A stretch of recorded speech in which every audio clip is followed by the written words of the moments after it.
आज की कहानी दोस्तों, उम्र का तजुर्बा। एक बूढ़े व्यक्ति की कहानी। ट्रेन में क्या होता है।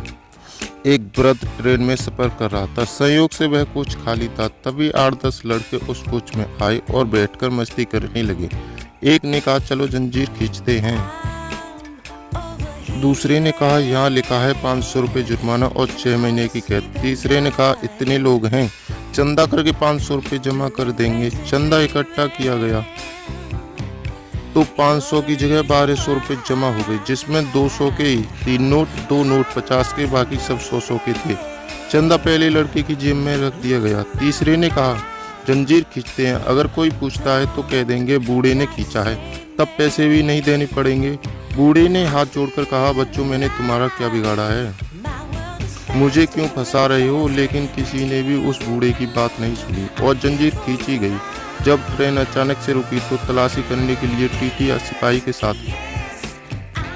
साथ उसी डिब्बे में आया और पूछा कि डिब्बों की जंजीर किसने खींची। तो सभी लड़कों ने एक स्वर में कहा, इस बूढ़े ने जंजीर खींची है। टीटी ने बूढ़े से गुस्सा होकर कहा, शर्म नहीं आती इस उम्र में भी ऐसी हरकत करते हुए। बूढ़े ने हाथ जोड़कर कहा, साहब मैंने ही खींची है, लेकिन मेरी बहुत बड़ी मजबूरी थी। टीटी ने पूछा, ऐसी भी क्या मजबूरी थी जो आपको जंजीर खींचनी पड़ी। बूढ़े ने कहा, साहब मेरे पास केवल 1200 रुपये थे जो इन लड़कों ने छीले हैं और इस पहले लड़के के अपनी जेब में रखे हैं, जिसमें 2 रुपये 100 के नोट, 2 नोट 50 के, बाकी 100 रुपये नोट हैं। अब टीटी ने सिपाही से कहा, इस लड़के की तलाशी लो। जब लड़के की तलाशी ली तो 1200 रुपये बरामद हुए और जैसा बूढ़े ने कहा था बिल्कुल वैसा ही हुआ।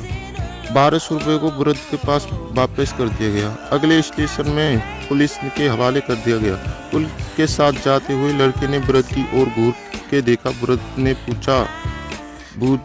ने कहा, बेटा ये बाल यूं ही सफ़ेद नहीं हुए हैं। तो दोस्तों आप भी यह बात याद रखना, बुजुर्गों को हल्के में नहीं लेना चाहिए। उनके अनुभव का उपयोग करें और समय एवं पैसा बचाएं। धन्यवाद। Thank you for watching this video.